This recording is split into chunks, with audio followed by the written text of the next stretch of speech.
This is the Scottish Mountain Bike Gathering 2020. I'm Graeme, the head of developing mountain biking in Scotland, and I'm delighted to be joined today by Dan Scott from Socialtrack. We're just going to be having a chat today. Hope you all enjoy it. We certainly at Developing Mountain Biking in Scotland are hugely impressed by the work that Socialtrack do in their area. Their ability to engage people, their ability to develop projects, get them off the ground, get kids inspired and riding bikes, we think is a tremendous example. We're delighted that Dan can join us today, share their story here, and we're sure that this will help you and inspire you out there to do projects probably similar to Dan's, but building on the work that he's doing in Scotland. So thanks very much, Dan. Thanks for joining us. No worries. Today, just to start off, can you just give us a bit of background to Socialtrack? Socialtrack is one of those labours of love that if you looked at Company's House, it would look like we'd only been together for like 2.5 years or something like that, but it's probably about 7 or 8 years worth of work. And there's even a background to all of that goes back about 12 years. So essentially what Socialtrack has existed as Socialtrack for, like I said, for 2.5 years. But we originally, before that, we came out of I used to be the chair of the Wishawhill Mountain Biking Club. And that grew out of a local club as well. But what happened with Wishawhill Mountain Biking Club is that while I was chair, we were actually asked to be involved in the Wishawhill Wood Pumptrack, which obviously we're going to talk about later. But it came pretty quickly, and even before that was mentioned, we'd done some work with North Lanarkshire Council schools, and we'd worked with two or three schools as Wishawhill Mountain Biking Club, and it became really obvious that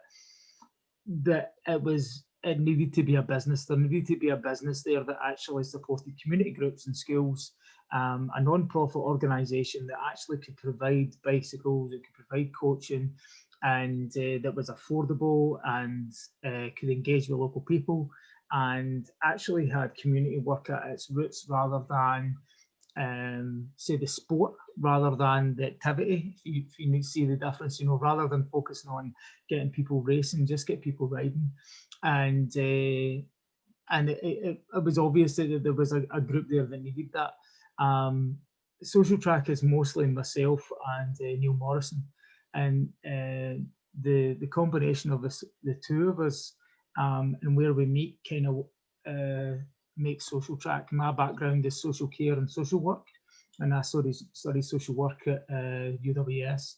And Neil's background is actually economics and the cycling retail. So he knew that pretty well. And from a riding point of view, he was a BMXer. I'd done some downhill and was a skateboarder, done a whole bunch of stuff. And myself, I had to cut mountain biking 12 years ago and 7 stone ago to try and lose weight and get healthier. And so I don't know if that's true though. I mean, the amount of bones I've broke since then is I don't know if I'm healthier. So so the background then was building that up, and it was that combination of cycling retail and cycling know-how with community and social work know-how, and that really is what Socialtrack is. So, and engaging with communities. Brilliant. No, that's really interesting, actually, and it definitely kind of shows that you kind of got different strengths there that you've combined together into a product that can make sense. And I guess, do you have examples of the kind of work that you've been involved with? The biggest one that really sort of kicked off for us, that if you, what has been the misnomered by Rob Warner as Club 360 was Club 365, and Club 360 is coming soon. So thanks to Rob Warner for that. We're like, how do we do this? Anyway, so Club 365 was North Lanarkshire Council's Holiday Hunger Programme, which is obviously quite in the news at the moment, with the Westminster government saying that they're not going to invest in it. And so obviously that's a big deal. When North Lanarkshire Council 3 years ago decided that they wanted to have a series of delivering school meals during school holidays and activities. And in Craigneuk, itself, and Wishawhill, where the Wishawhill Wood Pumptrack is built. It's an area that has been in and out the top 10 of the SIMD area for quite a while, and it's also where I was brought up. But they decided that they wanted to do Club 365. They wanted this program where kids were getting offered a hot meal every day, and they were offered an activity, and not a lot in the area. They decided that they asked us, you know, could you put something together where kids could come at the pump track and have a shot in the pump track and all the rest of it. So we managed to get some bikes and we get some funding for bikes. We started with different stuff as well, with a lot of money on ourselves. We also managed to, as much as it was in partnership with the council, we charged the council for the services as well. So we were able to buy a whole pile of equipment and do that. So over the space of 18 months, we had 90 sessions in that 18 months. So basically every day of the school holidays bar Christmas Day and Boxing Day and January the 1st and 2nd. And so all of that, it was a great program. It was absolutely brilliant. We had 147 individuals, children, take part, which was great. And the engagement and it was just awesome seeing the kids actually develop. And I mean, I'll give you the sort of, I mean, I could talk about all I will go into the sort of social work and community work background of it, but from a mountain biker perspective, for a bit of fun in this, we were privileged to have Brendan Fairclough come and make a video there, and he was a great guy, and I've got to be honest, I was really like cynical. I was like, what's he doing here, sort of thing, like what's this all about? He's just going to take the mickey out of these Craignick kids, you know, out these wains. He's just what's this guy doing? And he absolutely loved it, and he was on his very fancy Scott DJ bike and all the rest of it, and he was letting all the kids have a shot of it and all that sort of stuff. Absolutely brilliant. Kids thought it was amazing. It was also about 25 degrees that day, and the sun split in the trees, you know, which, you know, that must have been the only day that year it was like that. And it was the kids absolutely loved it. So I mean, there was that element of it as well, which is great. The kids just thought it was brilliant, and we saw how quick he was as well. They were just like, that was amazing. And but I knew some of our local kids were faster. So I was I remember getting one of the kids, Kieran, who is a great laddie, just doesn't go to school, blah blah blah. I should have mentioned his name. It doesn't matter. There's about 20 of them, right enough. And so one of the Kierans struggles with school, all this sort of stuff. And I said to him, I was like, dude, if you beat him in one of our DJ bikes, I'll let you keep it. And I was serious. And I was lucky because then Brendan said, so timed him, got the stopwatch out, timed Brendan, 26 seconds. Kieran, do you think you can beat that? Oh yeah. And I was like, and then I said, you beat him in my bike, you can keep it. And then Brendan said, oh, do you want to ride my bike? And he was like, yeah, that'd be amazing. So he jumps on this Scott, which is probably about $3,000 or something. So he jumps on this Scott and then gets 25 seconds, and I was like, everybody's jumping up and down, right? It was like, go Kieran. And considering the record at the moment is 23 seconds, that's pretty good. And then it suddenly dawned on me, I get to keep my bike. So it was, and Brendan didn't offer him his, by the way. It was just get that out there, and so I'm sure he could have given his no bother, you know. So that was that, but it was so just some of the fun anecdotal stuff. I think that's the main thing with all of this is we just try to have fun. We just try to enjoy it, and it's an awful lot of work doing it, and we're very serious about it, but we're very serious about having fun.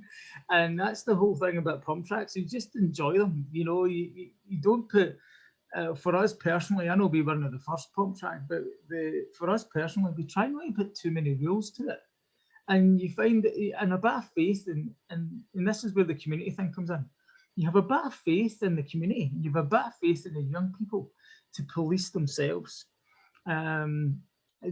Everybody in the west of Scotland knows how bad sectarianism is, you know, and it's not as bad as what it was when we were young nippers, Graeme. But I don't think you probably didn't experience much of different people's. But when we were nippers, it was worse. It definitely was. But it's still there. But at Wishawhill Wood Pumptrack, where it's still an issue in Craigneuk and Wishaw, you know, football's not allowed to be spoken at the pump track. And it wasn't us that brought that rail, it was the kids. The kids made that rail. You don't talk football at the pump track. When you're at the pump track, you talk about the pump track. You don't talk about football. And so that was one of them. The other one, the one that we had to hammer home all the time, was about having respect for the pump track, was not spitting on the pump track. And if you think of it when you're riding your mountain bike, how often you probably spit, it's probably quite a lot. And when you ride, you do that quite a lot, especially in our climate. So it was, so that's a big one, don't spit in the track. And it gets to the point where it was so hammered in that you get kids losing their head when they see another kid, you know. And so from community stuff, you're really enabling them, you know, to make up their own decisions and to make their own choices and stuff. And it's and I think that's the thing, is it, but it takes work. I mean, back in that background of Socialtrack, we visited the 3 community groups in Craigneuk on a monthly basis, and the primary school that's in Craigneuk, you know, all next to the pump track, every month for a year. You know, we had to do the groundwork, and the kids at the primary school were going down a year before there was even a shovel on the ground, looking at the ground, knowing what was happening. And we had shown them, videos of pump tracks, you know, from different places, Inverness video and different things like that, and showing them what they were getting, and also psyching them up with, like, even just regular videos, you know. Obviously there's loads out there with Danny McCaskill and stuff like that, and just getting them excited about riding and BMX videos and just different stuff. And really the big one that's difficult for us, because, it was a learning curve for us because we knew nothing about it, was scooters. And this is the horrible news, all you mountain bikers out there. The future of mountain biking is scooters. Because the big issue you have for everybody is accessibility. And I know it's like I'm saying about being cynical about Brendan Fairclough. I'm cynical about, I've realised I'm one of those guys, you know, when I get cynical about when somebody turns up in a $5,000 carbon fibre mountain bike at Glentress, and I'm like, really? Do you really need all that bike, you know? And I've become one of those sort of like reverse snobs. And so, you know, completely ignoring the fact that I've had $3,000 bikes, you know. And so it's one of them where I think, you know, can we, but scooters are so accessible, and so are skateboards. You know, a skateboard that's the equivalent of a 900, you know, a £1,000 mountain bike is 90 quid. You know, the same equivalent of, you know, scooter is 110 quid. You know, so it's so much more accessible to people. Even if you think about it, even if you do have the money for that, do you really want to spend £1,000 just for a shot? I guess that's the great thing about pump tracks as well, though. As well as there's just, particularly the tarmac one, there's so many ways of getting into it, isn't it? And, yeah, totally. And doing it. So you've got scooters, you've got skateboards, you've got BMXs, you've got mountain bikes. All can be used in the same space and can do it and can coexist and do it. What I think would be useful as well, like, I mean, I think one of the interesting bits of your story as well is you're saying as well is that that work that you took to get even before the pump track went in, is to get that community engaged, get them interested and get them inspired. So when it comes in, it's not a surprise to them. It's something that they're ready for and excited about being delivered, and they know it and respect it and do it. So just going back a little bit of a stage as well, and it's probably, I think it takes you back to your Wishawhill Mountain Bike Club days. And and things as well, if I'm right. And if you just tell us a bit of the story about a bit more into the detail of how you got that pump track in the first place.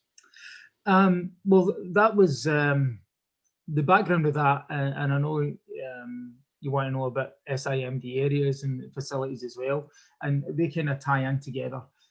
What happened is that Craignuke and Wishaw fell up to, this is strange, it fell into the top 10, and its highest position ever in SIMD, which you never want to be in anywhere near the top 50. They became number 7. And they also had a lot of closures. A school closed down, a library closed down, and you basically got a community of 5,000 people. It's strangely almost like an island without any water. It's got a railway line at one side of it, and it's got a main road at the other. So basically, if you've not got any money, you kind of get out of it. And anyone, and there's a whole other background of just Craignuke itself and the schools there. So, so basically, what happened when it became number 7, and the library closed, there was a big concern in the community, and the community decided that they wanted to do something about it, and the Craignuke Community Council. And I'll say that right now, by the way, anybody that's wanting to build a pump track in their community needs to speak to their community council. They need to speak to the people. They need to go to these people. If anything else is just, in my opinion, is a vanity project. Yeah, and it's just to stroke your own ego and all that sort of stuff. We care about people, and I think that's the interesting thing about me saying earlier about Neil, is that Neil cares about people. Neil has been travelling to Wishy for 4 years almost, every week from Stirling. Most of the time, at least half of that we weren't able to take a wage. So I mean, it's like, he cares about that, even though it's a completely different background to me, he cares about the people. So basically, Craignuke Community Council with Central Scotland Green Network Trust and North Lanarkshire Council used the Vacant and Derelict Land Fund, and they had obviously the big part of Craignuke is Ravenscraig. That's the big history of Craignuke, is steelworks and Ravenscraig Steel Factory and all that stuff. So there was a piece of ground that had been various things, various community projects for years and years, and generally it had just basically became a den for substance misuse, fly tipping and all the rest of it, with the edge of Wishawhill Wood. And they wanted something to combat antisocial behaviour, and because of what Wisham Mountain Bikes Club's work with the council and schools, we were known to the council. We were known for doing various projects, and basically Craignuke Community Council got in touch with us, and the council got in touch with us and basically said, what would you put in this space? Because we were thinking of parkour park, and I was like, who in Wishy does parkour? So if there's hundreds of them, I don't know, no offence to them. And I was like, who does that? And I was like, well, what would you build? And scratching my chin. And then actually somebody said to me, it was somebody who would, came to the club like once a month or something, and was like, Dan, what would be great would be a pump track. Have you ever seen them? Like the ones I've got in Europe? And I'm like, no. And I was like, they're brilliant. You can ride anything on them. And I was like, it'd be great. So I just said, and that just stuck in my head, and I just said, well, pump tracks. And at the same time, just before that, I'd actually emailed Claudio, and didn't expect a reply. I was like, it's a Red Bull. He's a Red Bull guy, Red Bull commentator guy. He's not going to reply to me. And I'm just like, I'm doing this community project. Hopefully, get a pump track. How much of the cost, etc., etc. And it was actually, he didn't reply to me, but Ed Wright from Village Solutions UK replied to me, and that was years and years ago. So there was already that in the head of like, okay, we know what we want. And it's like, but what do we need, and why do we need it for? So the outcome was to reduce antisocial behaviour in young people. So it was like, right, what we need to do is, so we went to the very initial meeting that was right in the middle of Craignuke, the primary school there. Neil called her bluff a belter. Neil, we all went with Wishing Mountain Bike Club t-shirts on, and feeling all proud of ourselves and everything like that. And we went gang-handed, you know, there's about 10 of us there. And then Neil went in this really posh suit because he's posh, and stuck out like a sore thumb. And Neil had been involved in the Stirling skate park build, so he had a bit of background in that. And what he called North Lanarkshire Council was not repeatable in this in this video.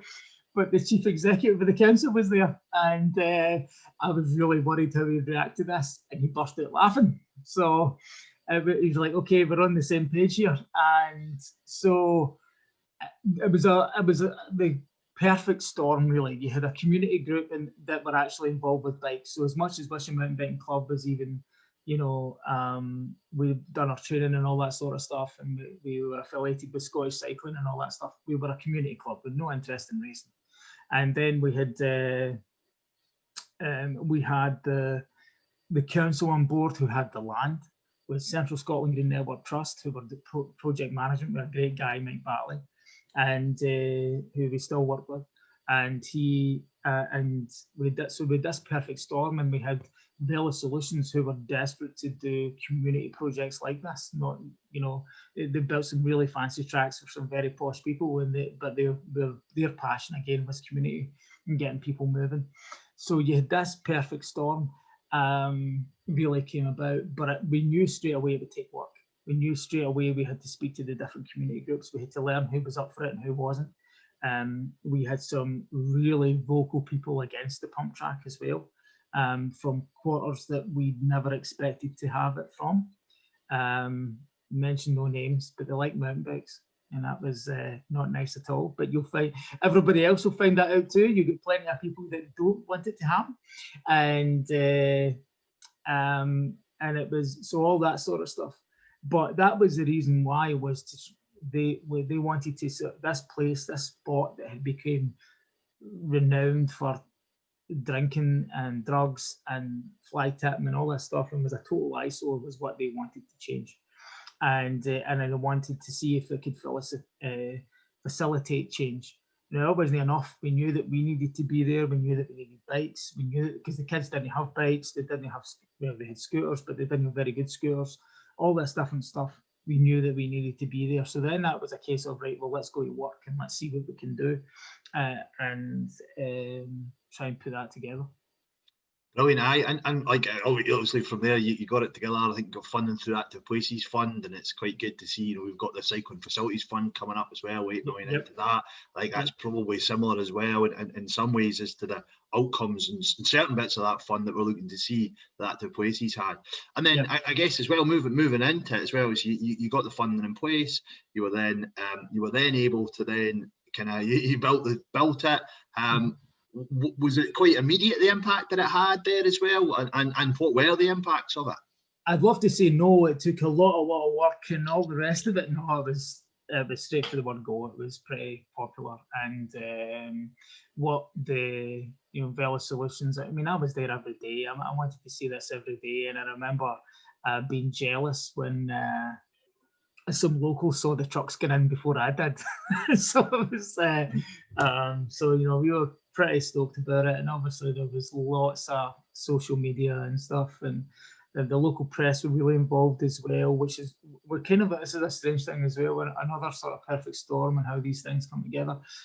What the Wishaw Press was bought by the Daily Record, so it meant that stories could go awful quickly, from not just being a local but being a Glasgow and West story, and then occasionally be a national story. So you would get this sort of wider exposure than you expected, you know, which is great. And the local press are brilliant. We never needed to pay for advertising. We just phone up them, take some pictures, email them, and the next thing you know, we're in the local press. So that was dead easy. I guess there was work. And there was work. There was all that talking to the community. There was being there. There was actually going down there. You know, it was a part of where we actually mountain biked. It's kind of connects one part of the town from the other. So one set of woods to another set of woods.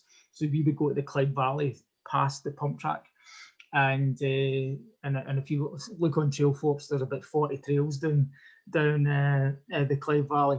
And so we would go through where the pump track was to get to there. So it was a case of every time whenever we saw kids running about there, we're like, oh, do you know there's a bike track coming and all that sort of stuff. So, and the whole primary school was just talking about it constantly.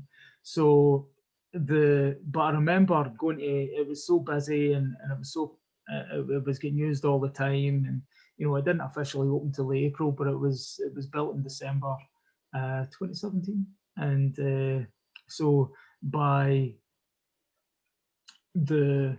remember going to a community meeting, a big community meeting on the March, and there was a community council leader was there. It was led by the council, and there was about 40 people at this meeting from representing different groups in Wishawhill and Motherwell, and they'd asked us to speak at it and talk about the track and what it does.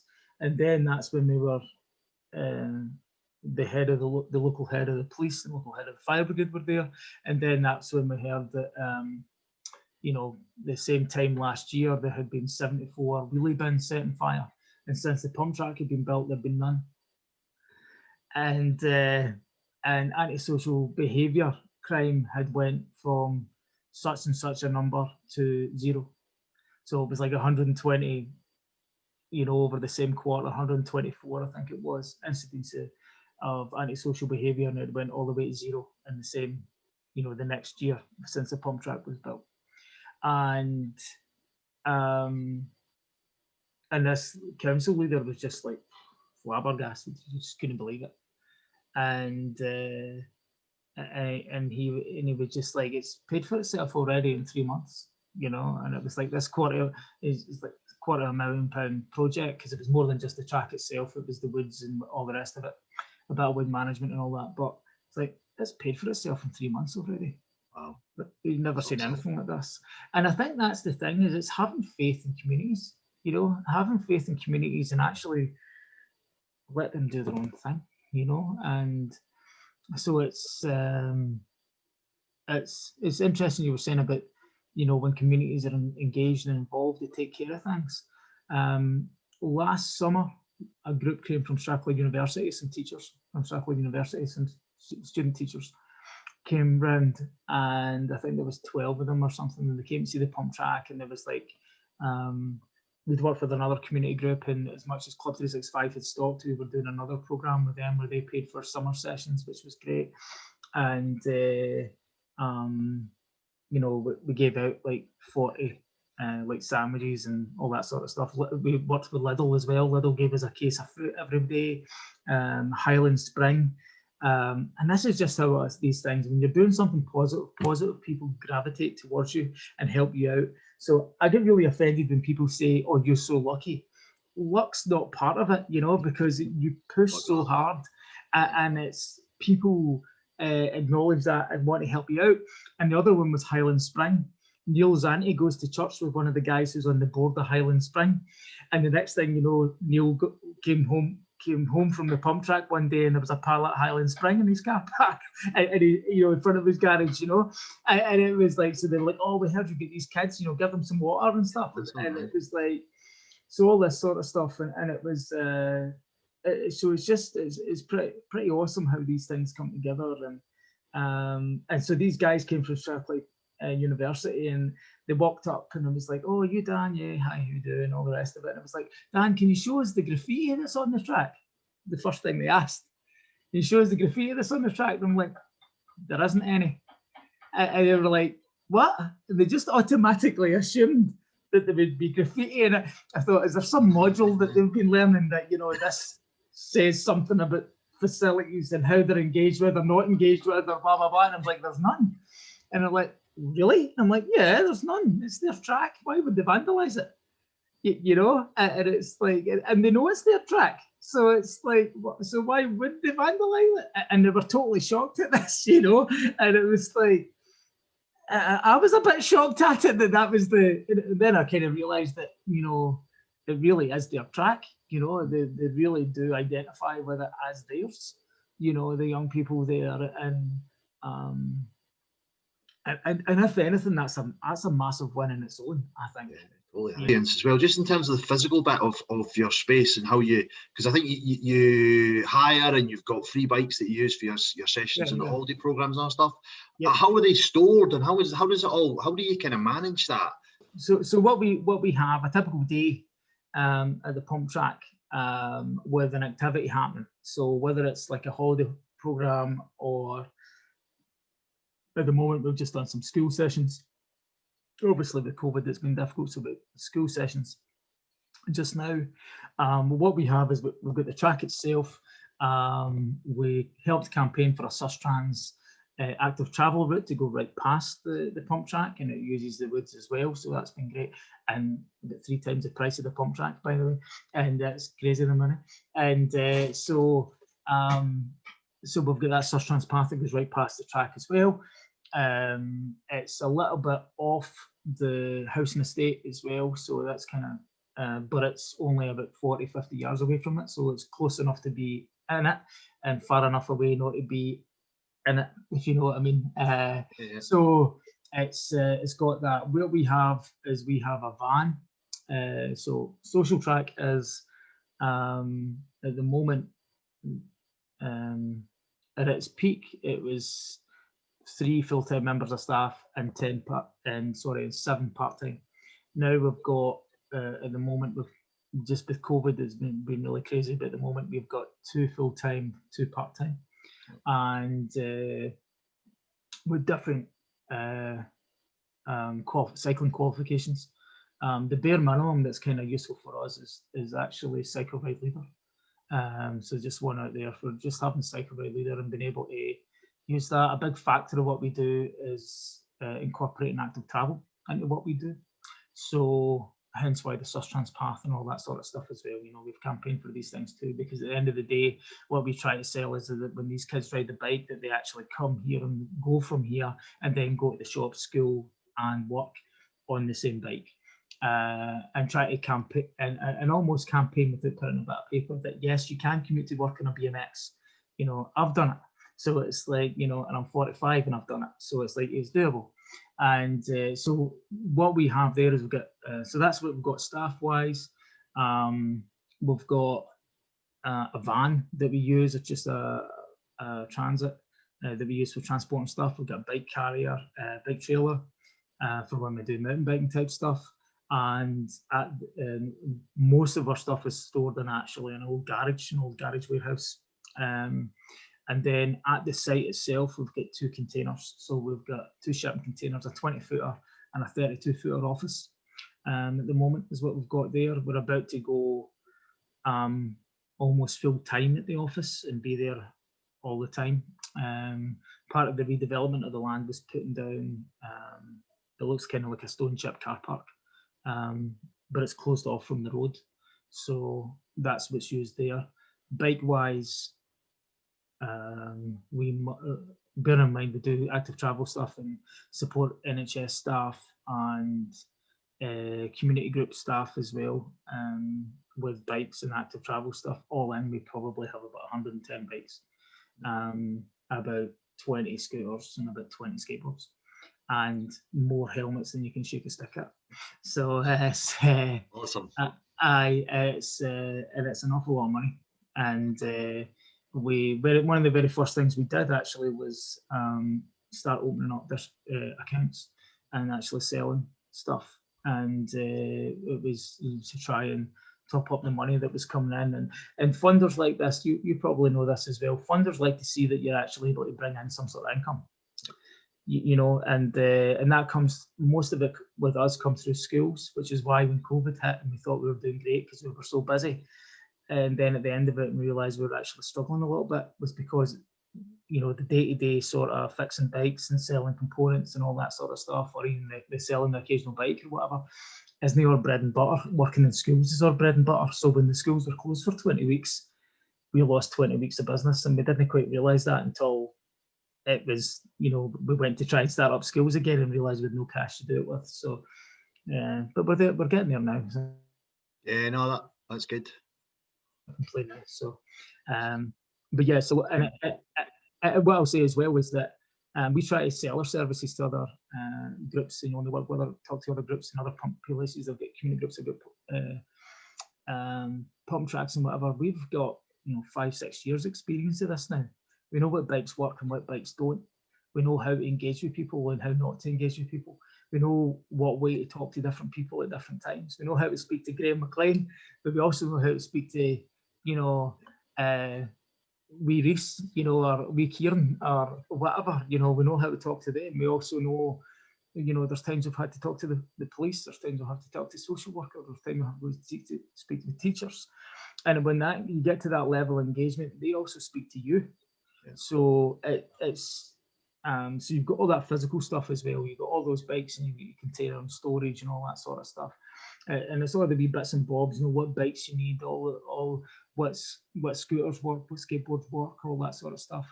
What helmets you get away with, the kids actually want to wear, so the ones that are cool to wear, and all that stuff. Yeah, the detail's important there as well, isn't it? And I think it is, it is great that you can share those experiences of what you've been through and doing as well, and into that. And I guess another thing that you brought to Scotland as well was the kind of qualifier, the UK qualifier for the Pumptrack World Championships, which came in 2019, I think, to Wishawhill as well. And what was that like, and how did the local community react to that? And looked like a great day you had. Yeah. I mean, we Cathkin had it the year before us, right? But I don't talk about that. So, yeah, you still brought it though as well. Like it could have gone elsewhere as well. Though it's great to see it in Scotland 2 years in a row. Like yeah, but I mean the guys at Velo Solutions are good guys, and I know Ed and Phil and quite well. So and me and Claudio chat quite a lot. We're both guitar players, me and Claudio, so we talk guitars all the time. And so I'm not trying to name drop, by the way, but we do talk guitars all the time. So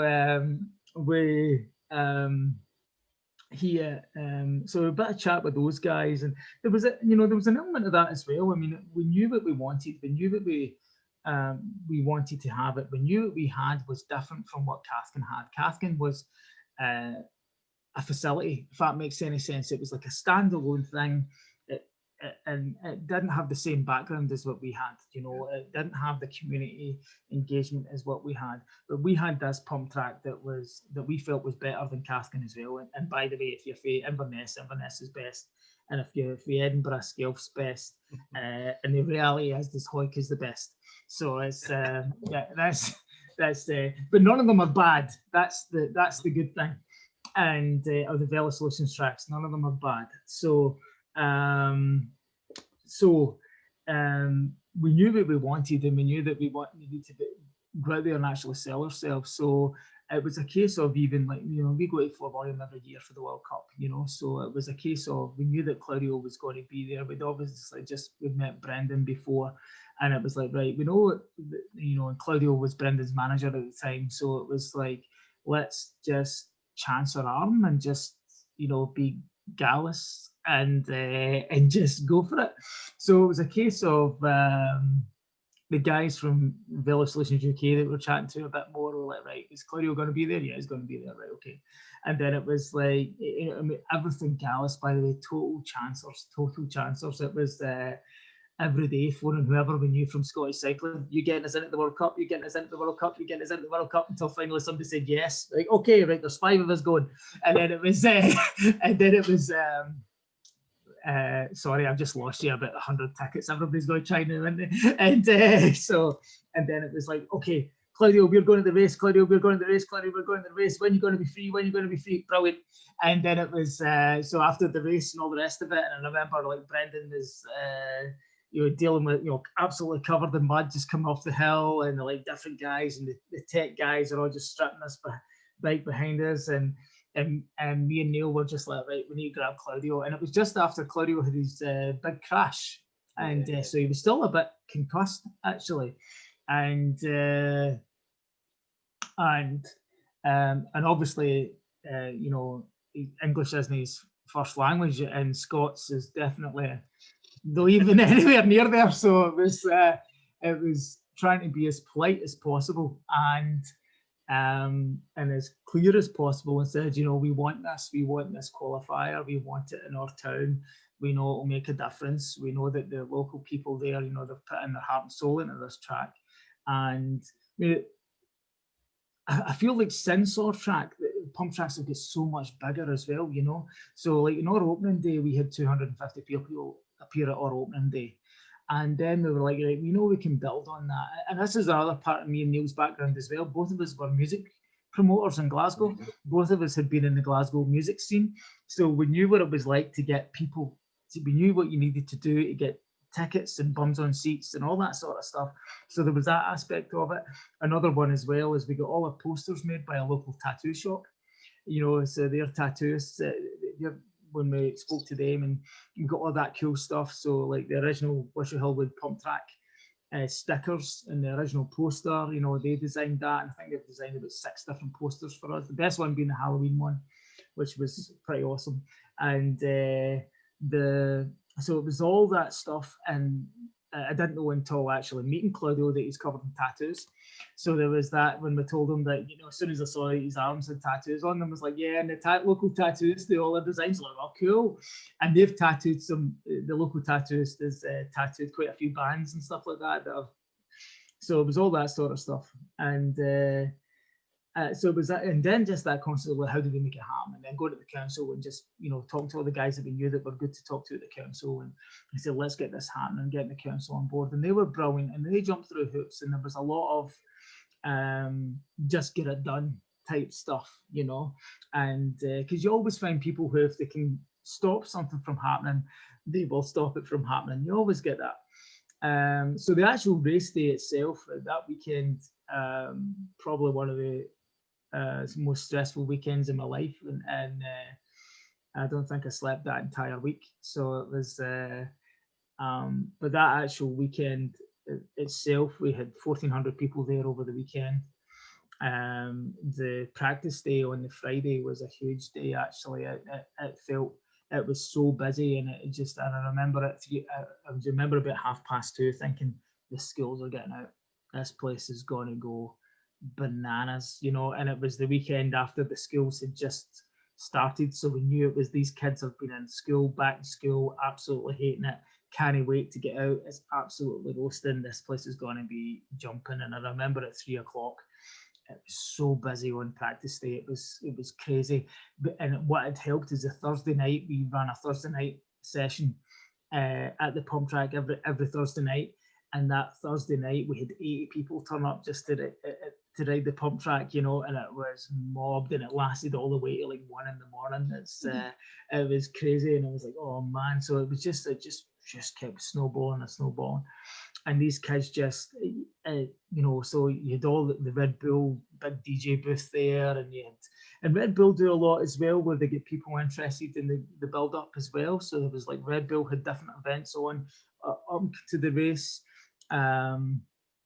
Where you had guys like Chris Kyle and Alec Donaghy being there, and this sort of stuff, and talking about it and building on it, and different riders involved and stuff, which was all great.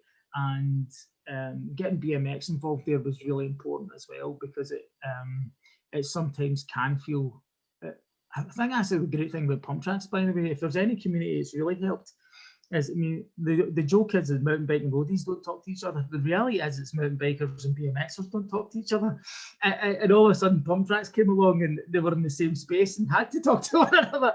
And so all of that stuff was happening. And then the race day itself, I mean, you've got the who's who from the council was there, all the local councillors are there, the provost there, all the rest of it. I remember when they had the final round, and just the race itself was brilliant as well. And it's a pretty entertaining track to watch people go fast on. There's enough doubles.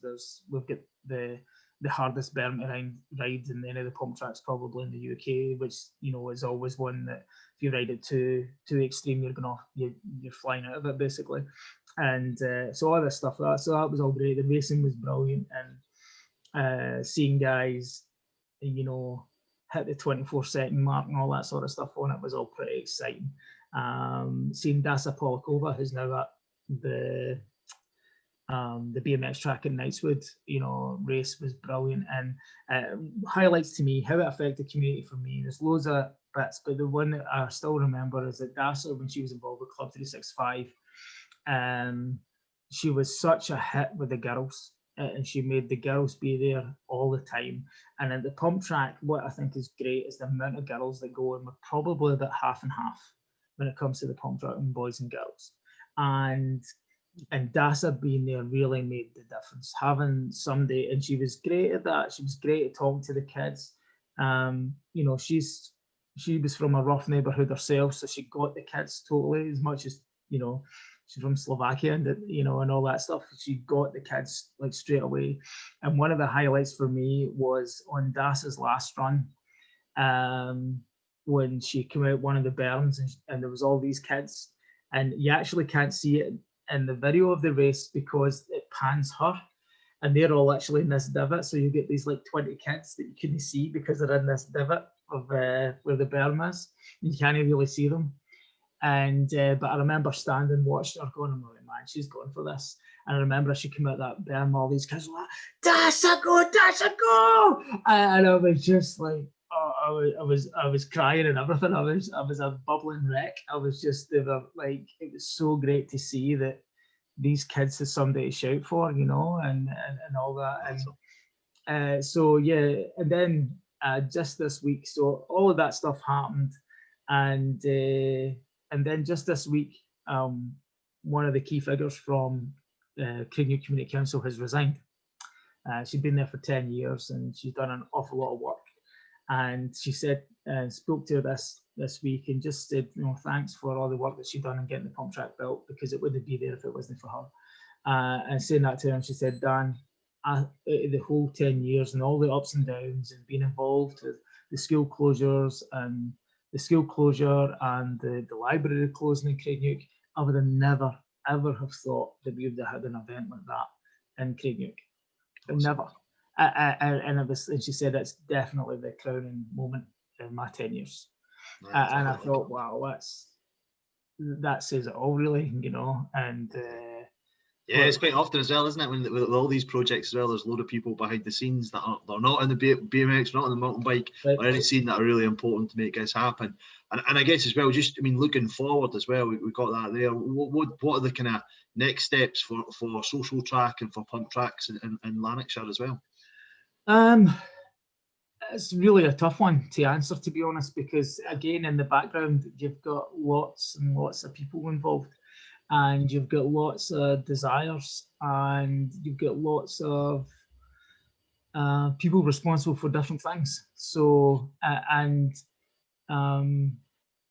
love to be a billionaire and just buy loads of land and just say, just tarmac this 10 square miles and we'll just call it a pump track.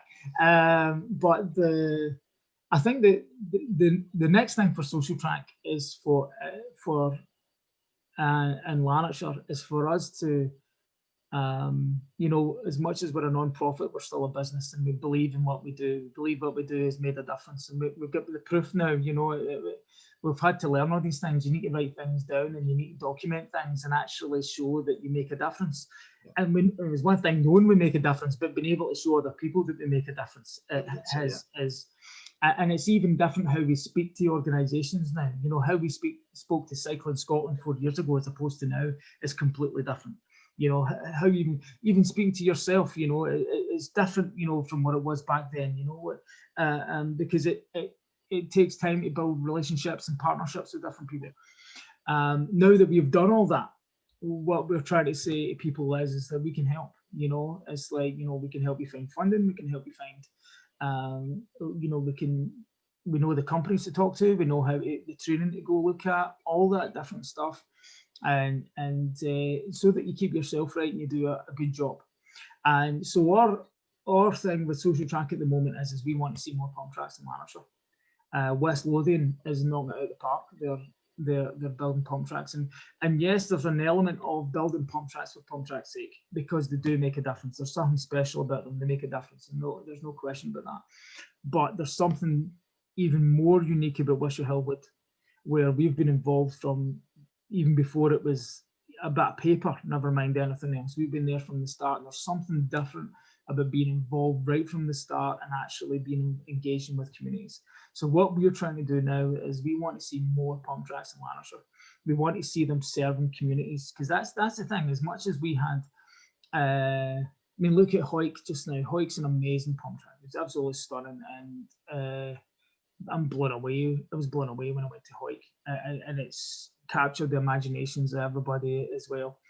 And but as much as it's had people traveling from all over the UK to go ride it, it's still for the people who live there.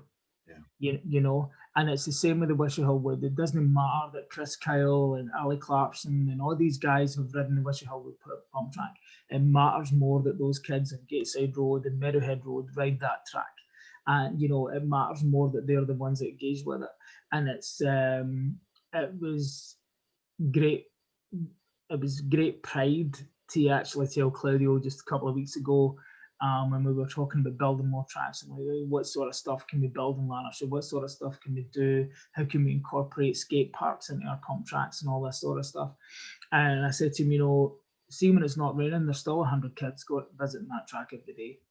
You know, it's like, it doesn't matter that, you know, as amazing as the race was and all that different stuff, it's still getting used, and that's the thing that really matters. We don't want it to be like all these abandoned skate parks all over Scotland. We want it to keep being used, but we know that there's lots of places, and because it is used locally and it has made a difference to these kids who are in SMID areas, that we want to see it more over. Because let's be honest, the poverty in Scotland is real.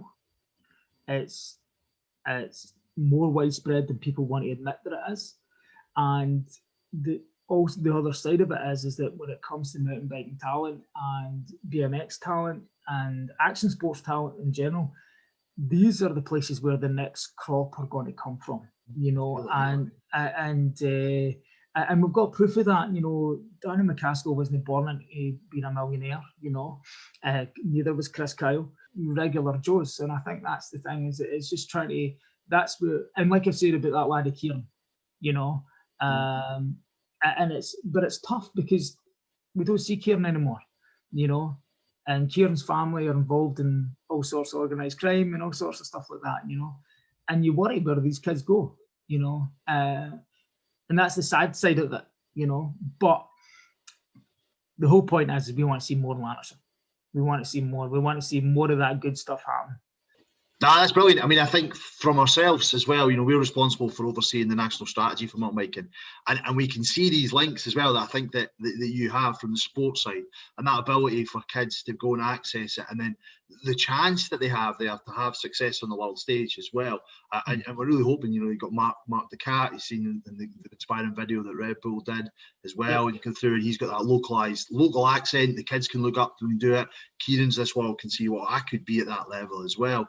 And you combine that though with that impact, 100 kids a day, even when it's pouring down, it's horrible weather, the kids are coming along, they can do that, they can see that the stars of the world stage can come to their neighbourhood and their community.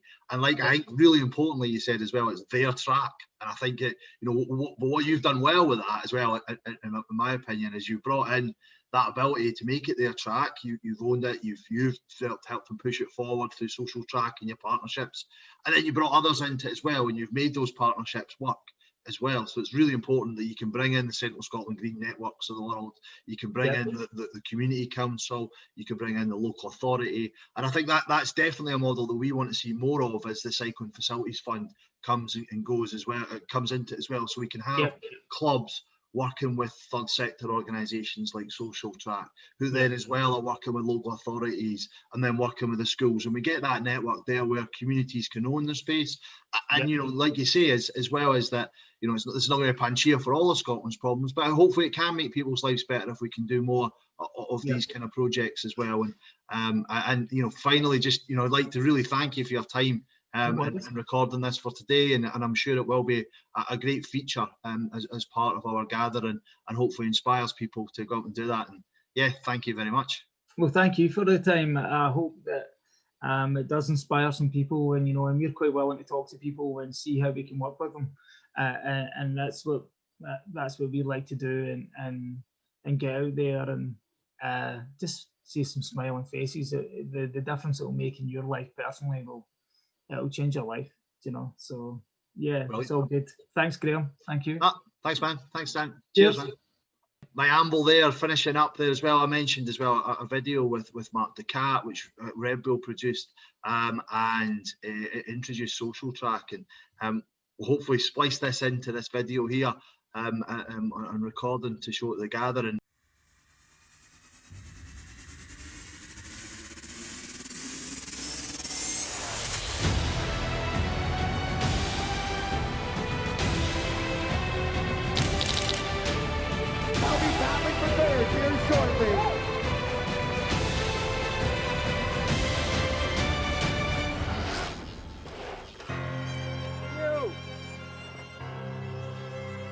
The Red Bull Pumptrack World Championship is one of the most accessible cycling events in the world, and no one represents that more so than Mark Ducat. After winning the Scottish qualifier and his ticket to the World Final in 2018, we caught up with him 1 year on.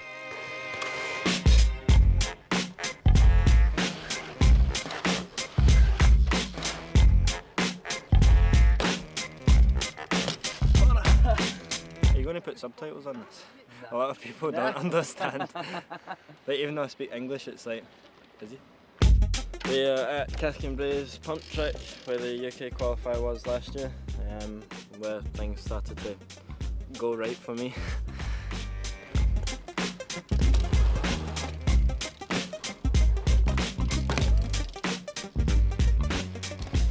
There was quite a few like fast English racers, and just didn't want to let an English person win on like Glasgow turf, so I was like, let's have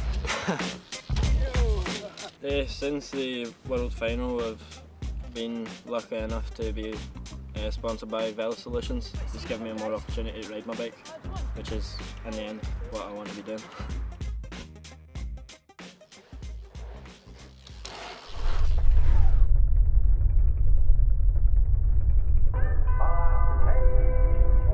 After spending some time with Mark in Caskinbraes at the Velo Solutions Pumptrack, he took us on a tour of his local community to show us where it all started for him. Now at where I learned to ride a bike. My dad walked to the top of this hill with me and sat me on the bike and went, go. Kind of just went into all the bushes at the bottom. We are at Riverside Museum, the new transport museum. It's the council's like put in some new sort of street spots for like skateboarders and BMX. It soon became apparent that few locations had the same impact on Mark's riding as one place in particular. Unit 23, skate park where I kind of learned everything, and it's indoors, so Scottish weather doesn't really allow you to ride outdoors all the time.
Mark's story is just one that has helped to inspire the Glasgow Sea. The impact of riding in the local community has helped reshape attitudes to cycling. So this is Craignuke, which is pretty much an atypical Scottish council estate. Neil Morrison and the non-profit organisation Socialtrack are at the heart of this progress. It's a case of trying to work in the community to get the people who are less obvious to the system and give them something, a little bit of hope, a little bit of a goal So whether that's, you know, learning a 360 on a bike or pumping around the pump track on a skateboard, it gives them a goal that they've achieved, and then they apply that to the rest of their life. This used to be a stables, then it became a car garage. It's very rough and ready at the minute. New deliveries of bikes, some for the pump track and some for the active travel hubs. So the Lapierres are for just getting normal people to ride bikes and have a bit of fun. BMXs are to get the kids out and have fun. To go with the Lapierres, we've also got bikes for people with disabilities, so trikes, adaptive bikes, so we're going to have way more for everybody, because there's no point in trying to be exclusive when you can be inclusive to everyone. Basically being at the skate park, you know, you have a session going on, people get beyond what they could do, you know, you get that kid who lands his first 360, somebody knocks a flare out and everybody's hyped and everybody's excited. You get like some sports, like perhaps football, where it's all argumentative, all combative, whereas in the bike riding scene we found everybody gets behind each other. Nobody gets sort of caught up in the nationality or ethnicity, so to speak, of it's high five, fist bumps. And if we could get more people doing that, that's my main motivation. Just get people stoked. The Wishawhill Velo Solutions pump track is the embodiment of Socialtrack's work in Glasgow. Since opening in 2018, it has had a significant impact on lowering crime rates, and in 2019 it hosted the UK qualifier for the Red Bull Pumptrack World Championship.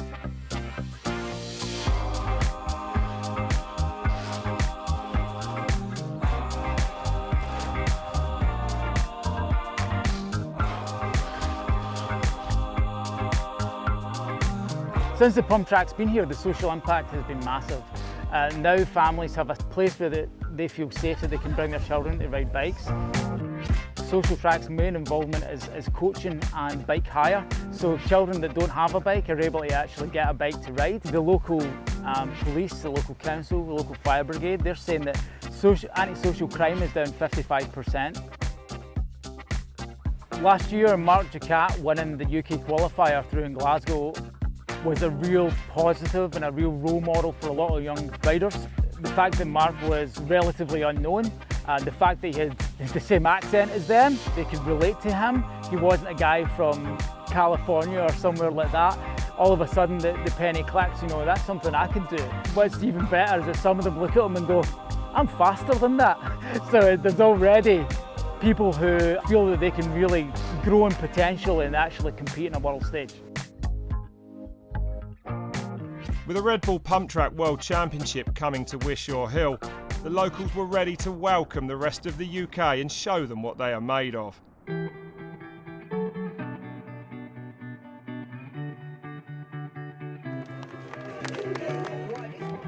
The first time I rode a pump track was probably just a month or so before the UK qualifier last year. Pretty much I tore all the ligaments in my shoulder and I was just using it as rehab. And then, yeah, just sort of took off from there. In the women's field, all eyes were on Dasha Polikova. As a former Olympic BMX racer from Slovakia, she was first introduced to cycling through a similar initiative to Socialtrack. After injury, she has returned to coaching the local riders as a part of the 360 Club in Glasgow. It was evident early on that the race arena was still alive and that she had her eyes set firmly on the ticket to the world final in Switzerland. I was pretty much next to my house. There was a local track, and I was about 11, and I started watching, obviously, people riding on bikes and practicing and racing, and so really wanted to get into it. Couldn't afford a bike, so pretty much very similar setup as guys out here doing with the 360 Club.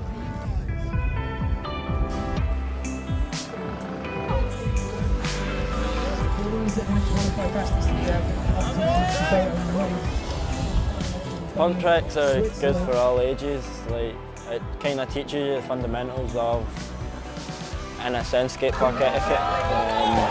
Just like how to drop in, when to go in, when not to snake. Just kind of teaches you the basics of how to ride in a good environment.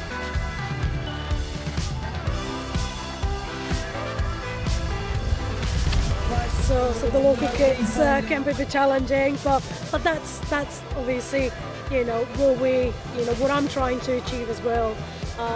You know, to get those kids, you know, to give them maybe a little different interest and point of view, and usually those that are the biggest troublemakers, they're the most talented. He's on the bubble, he wants to go through to the A-final. After battling it out in the knockout heat, the top 4 men and top 4 women were ready to lay it all on the line for that all-important ticket to the Red Bull Pumptrack World Championship final in Bern, Switzerland.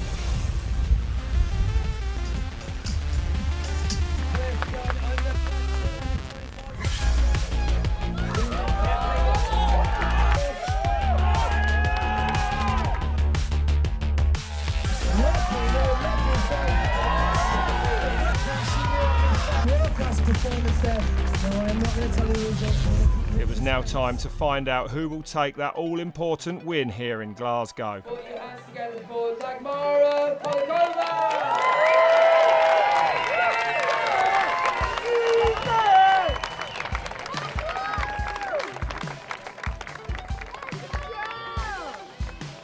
Put your hands together with an incredible time of 23.1 seconds, 1.8 seconds faster than the rest. He is the best! Mark